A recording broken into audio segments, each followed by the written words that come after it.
Hello friends, this is Radha and welcome back to my channel Rama direct study. Friends, आज के इस video में हम रेलवे एनटीपीसी सीबीटी 2 का जो एग्ज़ाम हुआ था मई एंड जून में, उसके सभी शिफ्ट में जो कि पूरे 18 शिफ्ट हुए थे, उन सारे 18 शिफ्ट में साइंस के जो क्वेश्चन पूछे गए थे, उन सारे क्वेश्चन को हम आज के इस वीडियो में लेकर आए हैं।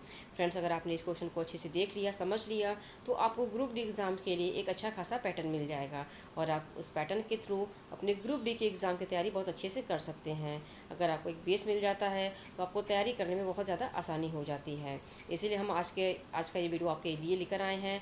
और फ्रेंड्स, आज की इस वीडियो का पीडीएफ आप हमारे डिस्क्रिप्शन बॉक्स से डाउनलोड कर सकते हैं। तो चलिए शुरू करते हैं। आज का हमारा पहला क्वेश्चन है, आवर्त सारणी में परमाणु क्रमांक 30 मीन्स की 30 किसका तत्व है। तो फ्रेंड्स, इसका तो आंसर आपको दिया हुआ है, यहाँ पे जिंक लिखा हुआ है, बट आप इसको अच्छे से समझने के लिए हम आवर्त सारणी के पास आपको लेकर चलते हैं। मीन्स की आवर्त सारणी का जो हमारे पास इमेज है उसके पास आपको लेकर चलते हैं। फ्रेंड्स, ये रहा periodic table of the elements. Friends, इसमें आपसे क्या पूछा गया है कि जो परमाणु क्रमांक 30 है वो किस तत्व का है। तो फ्रेंड्स, आप यहाँ पे देख सकते हैं कि ये आपका परमाणु क्रमांक 30 है, जो कि जिंक का है। किसका है? जिंक का है। फ्रेंड्स, आपको यहाँ पे ये आपको जो 13 ये एलिमेंट्स दिए हुए हैं, ये आपके एस तत्व के हैं। किसके हैं? एस एलिमेंट्स के हैं। और यहाँ पे आपके ये जो 30 एलिमेंट्स दिए हुए हैं, ये पूरे आपके पी एलिमेंट्स के हैं। और ये जो आपका नीचे के साइड में दिया हुआ है, ये आपका एफ एलिमेंट्स का है। और ये आपका जो ये 40 दिया हुआ है, ये आपका डी एलिमेंट्स का है। क्योंकि कभी कभी एग्जाम में ये भी पूछा जाता है कि निम्न में से कौन सा तत्व एस तत्व से है, जिसके एस ब्लॉक से है, या पी ब्लॉक से है, या फिर एफ ब्लॉक से है, या फिर डी ब्लॉक से है। क्योंकि आगे क्वेश्चन पूछा गया है कि कौन सा तत्व डी ब्लॉक का है, तो उसमें आपका आंसर आपका एफ होगा, मीन्स कि आयरन होगा। अभी आपको आगे वो क्वेश्चन मिलेगा, बट आपको हम पहले ही समझा दे रहे हैं क्योंकि इस टाइप से क्वेश्चन एग्जाम में पूछे जाते हैं। तो आपको ये ध्यान देना है कि आपका जो इस साइड का पूरा ये जो 13 एलिमेंट है, 13 एलिमेंट है, वो आपके एस ब्लॉक के हैं। और ये आपके जो 37 हैं, ये आपके पी ब्लॉक के हैं। और ये आपके जो 40 एलिमेंट्स हैं, ये आपके डी ब्लॉक के हैं। फ्रेंड्स, आपको ये फिर से बता दे रहे हैं कि आपका ये जो 30 एलिमेंट है, ये आपके एस ब्लॉक के हैं। इधर के आपके पी ब्लॉक के हैं। ये आपका जो 40 है, ये आपका डी ब्लॉक का है। और ये आपके जो पूरे एलिमेंट है, ये आपके एफ ब्लॉक के हैं। क्योंकि ब्लॉक से भी क्वेश्चन एग्जाम में पूछे जाते हैं। जैसा कि आगे पूछा गया है अबाउट आयरन के बारे में कि डी ब्लॉक का तत्व कौन सा है, तो वहाँ पे आपका आंसर आयरन होगा। आपको पहले ही बता दिए, आपको आगे समझने में आसानी होगी। तो फ्रेंड्स, कभी कभी एग्जाम में पूछा जाता है कि अब कभी आपसे पूछ सकता है कि आपका जो 25 नंबर है वो किस ब्लॉक का है या फिर किस तत्व का है। तो ये आपका मैग्नीज का है। आप यहाँ पे देख सकते हैं निकिल का है आपका 28। ठीक है, 28 आपका है। तो इस टाइप से आपसे क्वेश्चन पूछे जाते हैं, आप इसको अच्छे से देख लीजिएगा। तो फ्रेंड्स, आपका आवर्त सारणी में जो परमाणु क्रमांक 30 है वो किस तत्व का है, तो आपका जिंक का है। किसका है? जिंक का है। नेक्स्ट है, किसका हृदय 4 चेंबर युक्त होता है। मीन्स की किसके हृदय में 4 चेंबर होते हैं। तो इसका राइट आंसर है मोर। किसके हृदय में होते हैं? मोर के होते हैं। फ्रेंड्स, आपको ये भी देखना है कि क्रोकोडाइल्स हैं, बर्ड्स हैं एंड मैमल्स हैं, जिसके कि 4 चैम्बर्स होते हैं। ये भी आपसे एग्जाम में पूछे जा सकते हैं कि कभी कभी किसी आपको बर्ड का भी नाम दे सकता है, तो उसके भी आपके 4 चेंबर होते हैं। और फ्रेंड्स, आपको ये भी ध्यान देना है कि जो फिश है, फिश के पास सिर्फ 2 ही चेंबर होते हैं। ये रहा आपका एलिमेंट, आपको ये अच्छे से समझ लेना है, याद कर लेना है, क्योंकि आपसे एग्जाम में पूछे जाएंगे। और फ्रेंड्स, ये रहा नेक्स्ट क्वेश्चन, कौन सी विद्युत आवेश की एसआई इकाई है। तो जो विद्युत आवेश की इकाई है वह है कूलम है। मीन्स क्या है? कूलम है। तो फ्रेंड्स, आपको यहाँ पे आपको पूरा फिजिकल क्वांटिटी भी दिया हुआ है और यूनिट्स भी दिया हुआ है, तो आपको अच्छे से देख लेना है। फ्रेंड्स, आपको ये भी देखना है कि वेग का एसआई मात्रक क्या है, मीन्स की यूनिट क्या है, तो ये मीटर प्रति सेकेंड है। त्वरण का क्या है, तो त्वरण का मीटर प्रति सेकंड स्क्वायर है। क्या है? मीटर प्रति सेकंड स्क्वायर है। बल एवं भार का क्या है, तो बल एवं भार का न्यूटन है। एसआई क्या है? बल एवं भार का, तो ये न्यूटन है। कार्य एवं ऊर्जा का एसआई क्या है? एसआई मतलब कि यूनिट, तो ये आपका जूल है। कार्य एवं ऊर्जा का जो यूनिट है वह जूल है। शक्ति का क्या है, तो शक्ति का एसआई यूनिट आपका वाट है। ज्योति तीव्रता का एसआई यूनिट क्या है, तो इसका कैंडेला है। ज्योति फ्लक्स का क्या है, तो ये आपका ल्यूमन है। चुंबकीय का क्या है, तो ये आपका वेबर है। चुंबकीय प्रेरण का क्या है, तो टेस्ला है। चुंबकीय प्रेरण का जो एसआई यूनिट है वह टेस्ला है। विभवांतर का क्या है फ्रेंड्स, वो आपका वोल्ट है। विद्युत धारा का एसआई यूनिट क्या है, तो एम्पियर है। आवेश का आवेश का एसआई यूनिट क्या है? तो आपका कूलम्ब है। आपको यहाँ पे ऐसे क्वेश्चन पूछा गया है तो ये आपका कूलम्ब है। नेक्स्ट है लेंस की क्षमता का SI यूनिट क्या है? तो ये आपका डाइऑप्टर है। प्रतिरोध का क्या है? तो ये आपका ओम है। विद्युत धारा का क्या है? विद्युत ऊर्जा का क्या है? तो आपका ये इलेक्ट्रॉन वोल्ट है। ताप का क्या है SI यूनिट? तो केल्विन है। पृष्ठ तनाव का SI यूनिट क्या है? तो ये न्यूटन प्रति मीटर है। प्रदीप्त घनत्व का SI यूनिट क्या है? तो आपका ये लक्स है। फ्रेंड्स आप इसको अच्छे से देख लीजिएगा, एग्जाम में काफ़ी क्वेश्चन इस टॉपिक से पूछे गए हैं। नेक्स्ट है गैर पारंपरिक ऊर्जा का स्रोत कौन सा है? तो जो ऑप्शन दिया गया था उसके अकॉर्डिंग आपका राइट आंसर है पवन। पवन गैर पारंपरिक ऊर्जा का स्रोत है। फ्रेंड्स और क्या क्या है गैर परंपरागत ऊर्जा के स्रोतों में, जिसे भी देख लेते हैं, जैसे कि आपका होगा सौर ऊर्जा, पवन ऊर्जा, बायोगैस, गोबर गैस, बायोमास, ज्वारी तरंग ऊर्जा, भूतापीय ऊर्जा, ये आपके गैर परंपरागत ऊर्जा स्रोत हैं। जल विद्युत, तापीय विद्युत, कोयला, गैस आदि गैर नवीकरणीय होते हैं और कुछ समय पश्चात समाप्त हो जाते हैं, ये भी आपको याद रखने हैं। नेक्स्ट है किस प्रक्रिया के अंतर्गत कोई पदार्थ अपनी ठोस अवस्था से सीधे गैस में परिवर्तित हो जाता है? मीन्स कि वो ऐसा कौन सा प्रोसेस होता है कि जो कोई ठोस एलिमेंट होता है वह फिर गैस में कन्वर्ट हो जाता है। तो ये जो परिवर्तन होता है यह ऊर्ध्वपातन की प्रक्रिया के द्वारा होता है। कौन सी प्रक्रिया के द्वारा? तो ये ऊर्ध्वपातन होता है। जैसे कपूर का जलना, कपूर एक ठोस तत्व होता है लेकिन आप उसे जलाते हो तो वो एक गैस के माध्यम से वो खत्म हो जाता है, मीन्स कि समाप्त हो जाता है। तो ये ऊर्ध्वपातन की प्रक्रिया के द्वारा होता है। जैसे कि कपूर हो गया, नेफ्थलीन हो गया, आयोडीन हुआ या फिर एंथ्रासीन हुआ, ये आपके इस प्रतिक्रिया के कारण होने वाले तत्व हैं। ठीक है।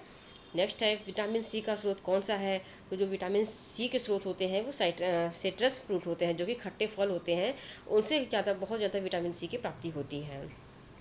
नेक्स्ट है हेपेटाइटिस ए रोग से प्रभावित अंग कौन सा है? मीन्स कि जो हेपेटाइटिस रोग होता है वो किस अंग को प्रभावित करता है? तो वो हमारे यकृत को ज़्यादा प्रभावित करता है। किस अंग को प्रभावित करता है? तो ये यकृत को प्रभावित करता है। नेक्स्ट है निम्न में से कौन सा पौधा अपने मूल ग्रंथियों में से पाए जाने वाले राइजोबियम जीवाणु के साथ परस्पर सहजीवी संबंध के कारण वायुमंडलीय नाइट्रोजन का स्थिरीकरण नहीं करता है? फ्रेंड्स ये ध्यान दीजिएगा कि स्थिरीकरण नहीं करता है। तो जो भी ऑप्शन दिया गया था उसके अकॉर्डिंग फ्रेंड्स आपका यहाँ पे गूलर राइट आंसर होगा, जो कि वायुमंडलीय नाइट्रोजन का स्थिरीकरण नहीं करता है। नेक्स्ट है आवर्त सारणी में डी ब्लॉक का तत्व कौन सा? फ्रेंड्स मैंने आपको पहले ही बताया कि देखिए आपका ये आपका एस ब्लॉक है, पी ब्लॉक है। एस ब्लॉक आपका इस साइड था, फिर आपका यहाँ पे बीच में डी ब्लॉक था, फिर आपका यहाँ पे पी ब्लॉक था और नीचे के साइड में जो आपका कॉलम बना हुआ था वो आपका एफ साइड था। तो ये जो डी ब्लॉक के तत्व में आपका आयरन आता है। क्या आता है?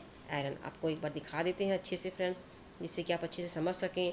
आप यहाँ पे देख लीजिए आपका आयरन यहाँ पे इस साइड पे है। डी ब्लॉक में आपका ये 26 नंबर पे आपका देखिए ये आयरन है, और किस में है? ये डी एलिमेंट्स में है। आपको सॉरी डी ब्लॉक में, आपको ये याद रखने हैं। ठीक है। नेक्स्ट है हेपेटाइटिस ए किस अंग का सूजन है जो हल्की से गंभीर बीमारी का कारण बन सकता है? तो ये आपका यकृत का है। इसके पहले भी ये क्वेश्चन आया था और ये अलग से शिफ्ट में ये क्वेश्चन फिर से रिपीट किया गया है, थोड़ा सा चेंजेस करके। नेक्स्ट है किसका तरंग दैर्ध्य सबसे कम होता है? तो जो ऑप्शन दिया गया था अल्फ़ा वगैरह, आपका जो ऑप्शन दिया गया था उसके अकॉर्डिंग आपका जो ये गामा किरण होता है, जैसे कि अल्फ़ा बीटा गामा होते हैं, तो उसमें जो गामा किरण है उसका तरंग दैर्ध्य सबसे कम होता है। नेक्स्ट है आधुनिक आनुवंशिकी का जनक किसे माना जाता है? तो आधुनिक आनुवंशिकी का जनक ग्रेगर मेंडल को माना जाता है। मालपीय घीय नलिकाएं किस फाइला में उत्सर्जी अंगों के रूप में कार्य करती हैं? तो ये जो मालपीय घीय नलिकाएं होती हैं ये आर्थ्रोपोडा फाइला में उत्सर्जी अंगों के रूप में कार्य करती हैं। नेक्स्ट है सबसे सूक्ष्म कण किस प्रकार की मिट्टी में होता है? तो जो सबसे सूक्ष्म कण है वो चिकनी मिट्टी में होता है, जिसे कि क्ले भी बोला जाता है।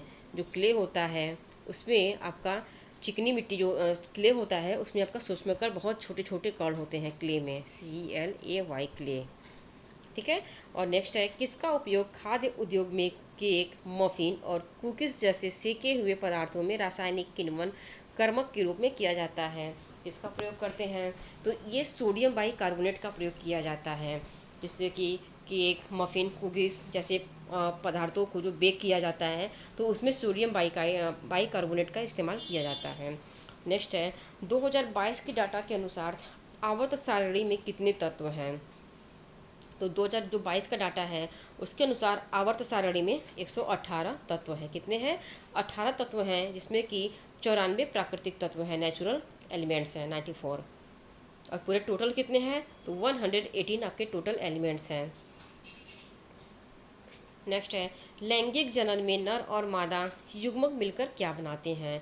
तो ये जो लैंगिक जनन होता है उसमें नर और मादा युग्मक में जो मिलते हैं तो ये जाइगोट बनाते हैं। क्या बनाते हैं? जाइगोट बनाते हैं। नेक्स्ट है, फेरस सल्फेट को गर्म करने पर जल अलग और क्रिस्टल का रंग हल्के हरे से सफ़ेद हो जाता है। इसमें कौन सी अभिक्रिया होती है? तो इसमें जो ये अभिक्रिया होती है, ये जो रिएक्शन होता है वो वियोजन और रिडॉक्स का रिएक्शन होता है। किसका होता है? वियोजन और रिडॉक्स का। नेक्स्ट है, सबसे दुर्बल अम्ल कौन सा है? तो ऑप्शन के अकॉर्डिंग आपका एसिटिक अम्ल बहुत ही ज़्यादा दुर्बल अम्ल है। किसका है? बहुत ज़्यादा दुर्बल अम्ल है ऑप्शन के अकॉर्डिंग, जो भी आपको ऑप्शन दिया गया होगा उसके अकॉर्डिंग। और फ्रेंड्स ये भी जान लेते हैं कि दुर्बल अम्ल में कौन कौन से हैं। तो ये साइट्रिक अम्ल है और एसिटिक अम्ल है। और जो आपका प्रबल अम्ल है इसमें क्या है? आपके हाइड्रोक्लोरिक अम्ल है, नाइट्रिक अम्ल है, फार्मिक अम्ल है, और लास्ट आपका आता है सल्फ्यूरिक अम्ल। कौन कौन से प्रबल अम्ल हैं? तो ये हाइड्रोक्लोरिक अम्ल है, नाइट्रिक अम्ल है, फार्मिक अम्ल है और एक सल्फ्यूरिक अम्ल है। नेक्स्ट है, किस हार्मोन को भूखा हार्मोन कहा जाता है? क्योंकि यह भूख को उत्तेजित करता है और भोजन का सेवन बढ़ाता है। कौन सा ये हार्मोन है? तो ये जो हार्मोन है यह ग्रेलिन हार्मोन है। ये जिससे कि भूख लगती है या भूख को बहुत ज़्यादा बढ़ा देता है, तो ये ग्रेलिन हार्मोन कहलाता है। नेक्स्ट है, सुनामी का विनाशकारी रूप से भूकंप की समुद्री लहरें, जो समुद्र की लहरें होती हैं वो सामान्यतः किस तीव्रता वाले भूकंप के कारण उत्पन्न होती है? मीन्स कि जब सुनामी या बहुत ज़्यादा भूकंप आता है तो जो लहरें बहुत ज़्यादा ऊंचाइयों पर जाती रहती हैं, तो ये किस तीव्रता वाले भूकंप के कारण होता है? तो ये 7.5 से अधिक तीव्रता वाले भूकंप के कारण ये सब सारी समस्याएं उत्पन्न होती हैं। मीन्स की जो लहरें होती हैं बहुत ज़्यादा ऊंचाइयों तक जाती हैं। नेक्स्ट है, 37 डिग्री सेल्सियस को फ़ारेनहाइट में चेंज करना है, तो आप उसको कैसे करेंगे? सॉरी, इसका तो मतलब आप जो चेंज करेंगे वो कितना होगा? तो जो 37 डिग्री सेल्सियस का जो फ़ारेनहाइट में होगा हम कन्वर्ट करेंगे तो वो आपका आएगा 98.6 फ़ारेनहाइट। कितना आएगा? 98.6 फ़ारेनहाइट आपका आएगा। नेक्स्ट है, मैग्नीलियोफाइटा पुष्पीय पादप होते हैं जिन्हें क्या कहा जाता है? तो ये इन्हें एंजियोस्पर्म्स कहा जाता है। क्या कहा जाता है? एंजियोस्पर्म कहा जाता है। किसे कहा जाता है? मैग्नोलियोफाइटा, जो पुष्पीय पादप होते हैं उन्हें कहा जाता है। नेक्स्ट है, कोशिका की आत्मघाती थैली किसे कहते हैं? तो जो कोशिका की आत्मघाती थैली होती है इसे लाइसोसोम कहते हैं। क्या कहते हैं? लाइसोसोम कहते हैं। निम्न में से गूदेदार पौधों की विशेषता नहीं है।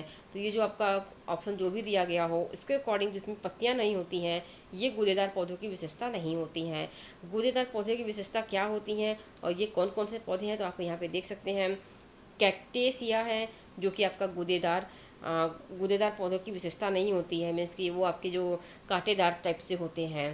तो इसमें कैक्टेसिया आता है, क्रैसुलेसी आता है, यूकोरबिएसी आता है और एक अगावेसी आता है। ये आपके मतलब कि जो थोड़ा कांटेदार टाइप के होते हैं उन पौधों के अंतर्गत ये आते हैं। नेक्स्ट है, कौन सा पोषक तत्व टूटने पर प्रति ग्राम अधिकतम ऊर्जा प्रदान करता है? मीन्स कैसा कौन सा तत्व है जब टूटता है तो वह प्रति ग्राम अधिकतम ऊर्जा मतलब बहुत ज़्यादा ऊर्जा को प्रदान करता है? तो यह वसा है। नेक्स्ट है, ब्लड में लिक्विड पार्ट जो जल, लवण एवं प्रोटीन से बना होता है क्या कहलाता है? जो हमारे ब्लड के अंदर एक लिक्विड देखिए तरल पदार्थ होता है जो कि जल, लवण और प्रोटीन से बना होता है वह प्लाज्मा कहलाता है। क्या कहलाता है? प्लाज्मा कहलाता है। हीमोग्लोबिन में क्या होता है? तो हमारे हीमोग्लोबिन जो होता है उसमें आयरन होता है। क्या होता है फ्रेंड्स? आयरन होता है।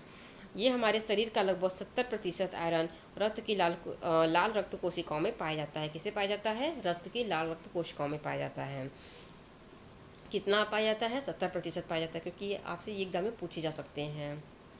नेक्स्ट है, डेंगू क्या है? मीन्स किस टाइप का रोग है? तो यह वायरस से होने वाला रोग है। कैसा है? तो ये वायरस से होने वाला रोग है। नेक्स्ट है, फोटोवोल्टिक सोलर सेल में मुख्य रूप से किस तत्व का उपयोग किया जाता है? तो ये जो फोटोवोल्टिक सोलर सेल होते हैं इनमें जो मुख्य तत्व होता है वो सिलिकॉन होता है। क्या होता है? सिलिकॉन होता है। लिंग निर्धारण हार्मोन मानव शरीर में कितने होते हैं? तो ये जो लिंग निर्धारण जो हार्मोन होते हैं हमारे शरीर में ये 2 होते हैं। कितने होते हैं? 2 होते हैं। नेक्स्ट है, जब कोई वस्तु पूरी तरह से या आंशिक रूप से किसी द्रव्य में डुबोई जाती है तो उसके भार में कमी, यह कमी वस्तु द्वारा हटाए गए द्रव्य के, उसमें जो भार की जो कमी होती है तो यह कमी उस वस्तु के द्वारा हटाए गए द्रव्य के भार के बराबर होती है। ठीक है, तो बाहर में वह कमी द्रव्य के उत्प्लावन के बराबर होती है, उत्प्लावन बल के बराबर होती है। यह किसका सिद्धांत है? तो फ्रेंड्स ये जो सिद्धांत है यह आर्किमिडीज का सिद्धांत है।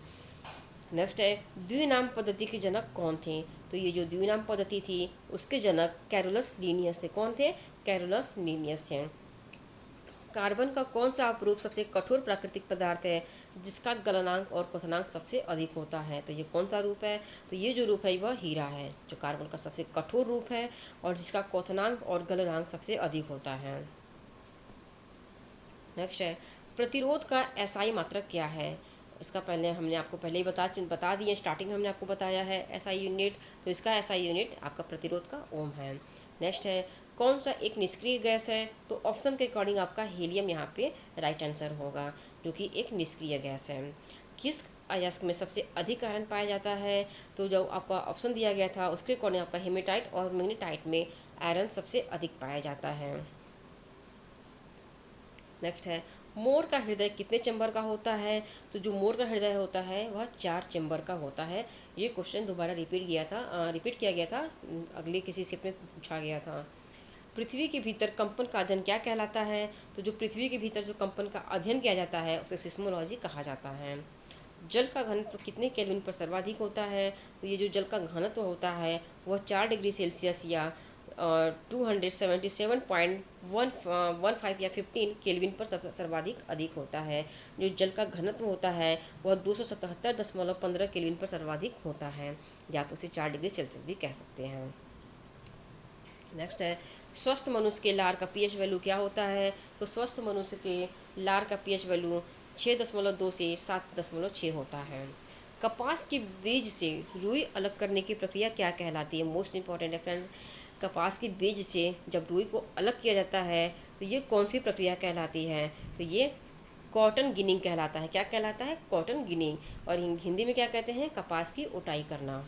नेक्स्ट है, त्वरण का यूनिट क्या है? तो त्वरण का यूनिट मीटर प्रति सेकंड स्क्वायर है। फ्रेंड्स आप देख सकते हैं कि यूनिट से क्वेश्चन काफ़ी ज़्यादा पूछे जा रहे हैं, जो कि आपके ग्रुप डी एग्जाम के लिए बहुत ही ज़्यादा इंपॉर्टेंट है। आप एक बार यूनिट को अच्छे से देख लीजिएगा। इसका एक अलग से मैंने वीडियो भी बनाया है, आप उस वीडियो को भी देख सकते हैं। नेक्स्ट है, साइनोकोबाल्मिन किस विटामिन का नाम है? तो साइनोकोबाल्मिन विटामिन B12 का नाम है। चींटी के डंक से राहत पाने के लिए किसको लगाया जाता है? तो चींटी के डंक से राहत पाने के लिए जो घोल लगाया जाता है उसे कैलामाइन सोल्यूशन कहा जाता है। मानव शरीर के अंदर जीवाणु संक्रमण उपचार के लिए क्या दिया जाता है? तो मानव शरीर के अंदर जीवाणु संक्रमण उपचार के लिए एंटीबायोटिक को दिया जाता है। तितली के जीवन काल की तीसरी अवस्था को क्या कहते हैं? तो तितली के जीवन काल की तीसरी अवस्था को क्रिसलिस कहा जाता है। मनुष्य में कितने गैर लिंग गुणसूत्र के जोड़े होते हैं? तो मनुष्य में 22 गैर लिंग गुणसूत्र के जोड़े होते हैं। बल्ब में चमकने वाले हिस्से का क्या नाम है? तो बल्ब में जो चमकने वाला हिस्सा होता है उसे फिलामेंट कहा जाता है। क्या कहा जाता है? फिलामेंट कहा जाता है। नेक्स्ट है, श्रव्य ध्वनि तरंगों की परास कितनी होती है? तो जो श्रव्य ध्वनि तरंगें होती हैं उनका 20 हर्ट्ज से 20,000 हर्ट्ज तक होता है। कितना होता है? 20 हर्ट्ज से 20,000 हर्ट्ज तक होता है। रिकेट्स रोग किस विटामिन की कमी से होता है? तो रिकेट्स रोग विटामिन डी की कमी से होता है। कोशिका का शक्ति ग्रह कौन सा होता है? तो कोशिका का शक्ति ग्रह माइटोकॉन्ड्रिया होता है। माइटोकॉन्ड्रिया को कोशिका का शक्ति ग्रह भी कहा जाता है। ये भी आपको याद रखने हैं क्योंकि आपसे आगे एग्जाम में पूछा जा सकता है। टिटनेस रोग किस कारण होता है? तो टिटनेस रोग आपका बैक्टीरिया के कारण होने वाला एक रोग है। लंबाई की एसआई यूनिट क्या है? तो लंबाई की एसआई यूनिट मीटर है। क्या है फ्रेंड्स? मीटर है। उदासीन विलयन का पीएच मान क्या है? तो उदासीन विलयन का पीएच मान आपका 7 है। फ्रेंड्स ये रहे आपके मोस्ट इंपॉर्टेंट क्वेश्चन जो कि सभी शिफ्ट में पूछे गए थे। आपके लिए बहुत ज़्यादा इंपॉर्टेंट है। आप इसे अच्छे से देख लीजिएगा, अच्छे से समझ लीजिएगा। आप इसके पैटर्न को देखिएगा, समझने की कोशिश कीजिएगा कि किस टाइप से क्वेश्चन आपके एग्जाम में पूछे जा रहे हैं, जिससे कि आपको ग्रुप एग्जाम में काफ़ी ज़्यादा हेल्प मिलने वाला है। ठीक है फ्रेंड्स, मिलते हैं अगले वीडियो में एक नए टॉपिक के साथ। वीडियो अगर अच्छी लगी तो चैनल को सब्सक्राइब कर दीजिए, लाइक और शेयर भी कर दीजिए। Thank you.